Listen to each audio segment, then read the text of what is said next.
Shalom, selamat pagi Bapak Ibu, Saudara-saudari yang terkasih di dalam Tuhan kita Yesus Kristus.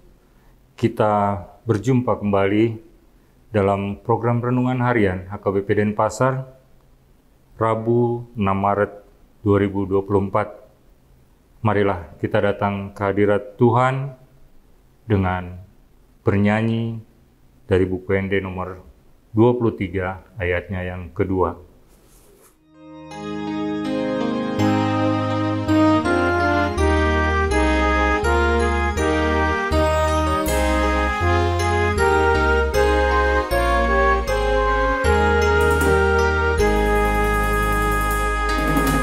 Holom rohanami be nang babinoto anami molo soroton dimi manondangi rohanami ikon hodo paturehon dalanami sidegeon.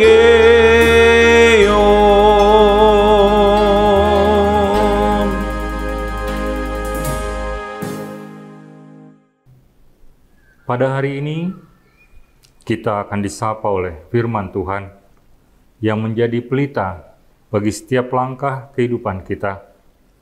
Sebelum kita membaca firman Tuhan, marilah kita satu di dalam doa.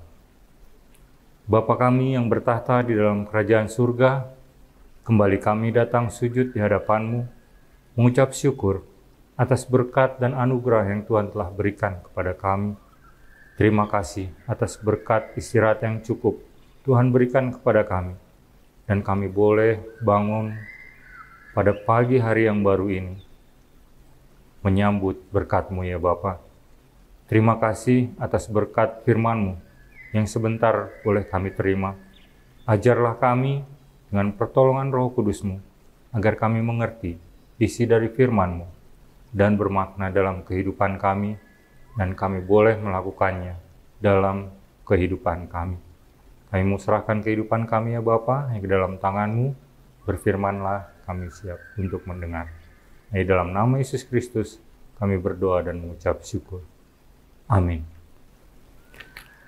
Bapak, Ibu, Saudara-saudari yang terkasih, firman Tuhan yang menyapa kita pada hari ini terambil dari kitab Efesus, pasalnya yang pertama, ayat ke-18. Demikian firman Tuhan.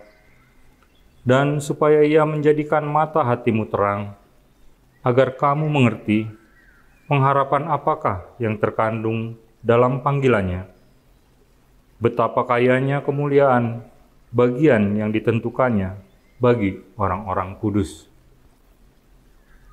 Bapak, Ibu, Saudara-saudara yang terkasih dalam Tuhan kita Yesus Kristus, dalam Injil Efesus pasalnya yang pertama ini menceritakan bagaimana Rasul Paulus sungguh bersyukur atas jemaat Tuhan yang pada saat itu sungguh bertumbuh di dalam iman.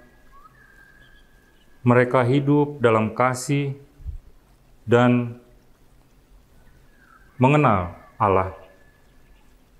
Akan tetapi dengan kebaikan itu Rasul Paulus tetap membawakan jemaatnya ke dalam doa kepada Tuhan agar mereka memiliki mata hati yang diterangi untuk dapat mengenal Allah dengan sesungguhnya.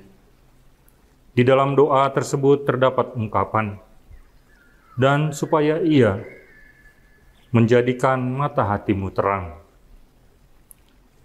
Ungkapan tersebut juga ditujukan kepada kita pada saat ini, yang rindu membaca dan mendengar firman Tuhan di dalam Injil Kristus ini. Lalu pertanyaannya, mengapa kita perlu memiliki mata hati yang diterangi? Dan bagaimana proses mata hati yang diterangi? Lalu apa aplikasinya? bagi kita pada saat ini. Ilustrasi mata secara fisik adalah pelita bagi tubuh. Dan selama pelita itu bekerja dengan baik, kita mempunyai cahaya dalam tubuh kita. Kita akan coba tutup mata kita dan lihat apa yang terjadi.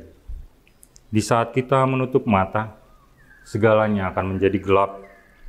Seketika itu juga kita tiba-tiba berada di dalam kegelapan. Lalu kita buka mata kita, dan semuanya menjadi terang kembali. Tuhan Yesus berkata, "Mata adalah pelita tubuh.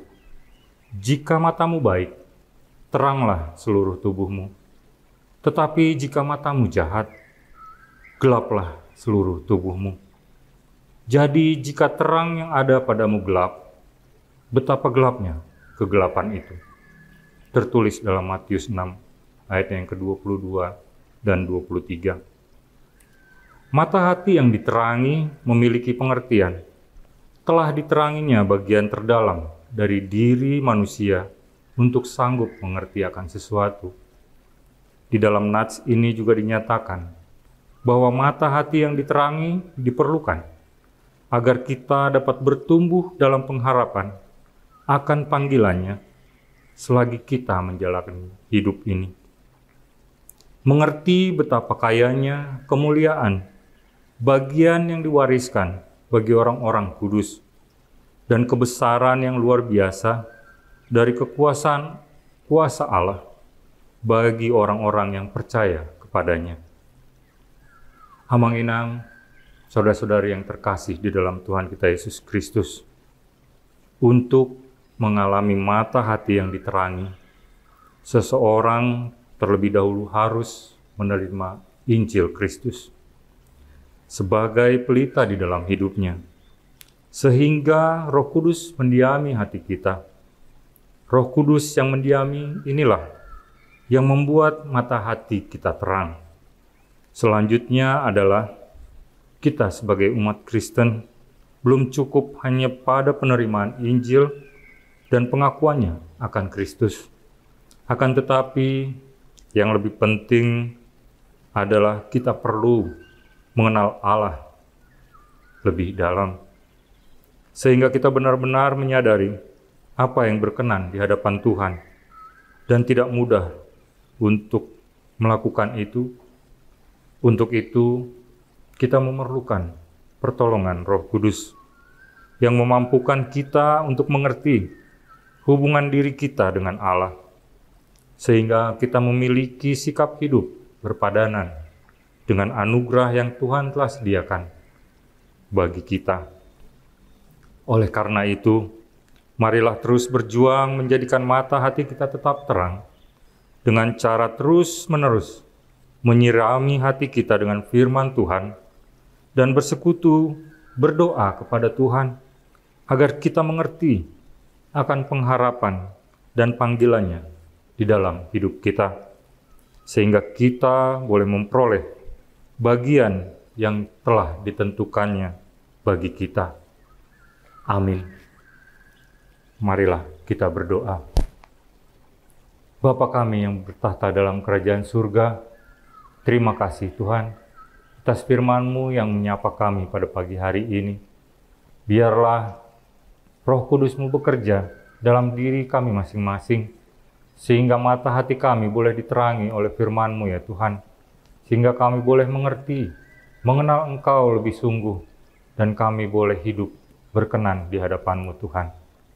Ya Bapa, berkaryalah atas hidup kami.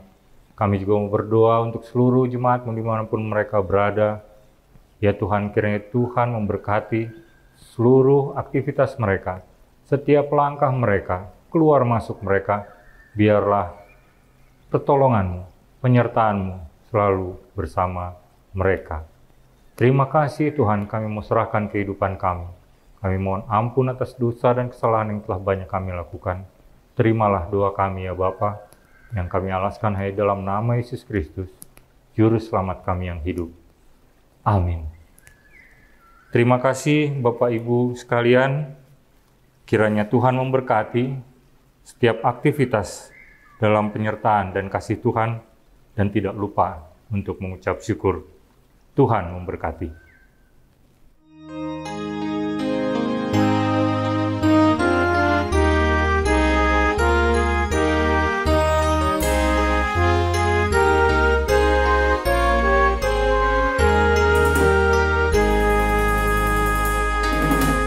Kami datang ya Tuhan, mau beroleh kehidupan.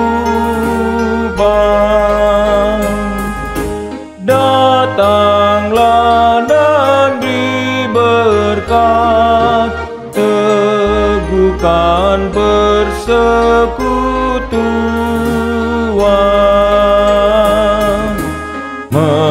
Menghayati firman Tuhan satu dan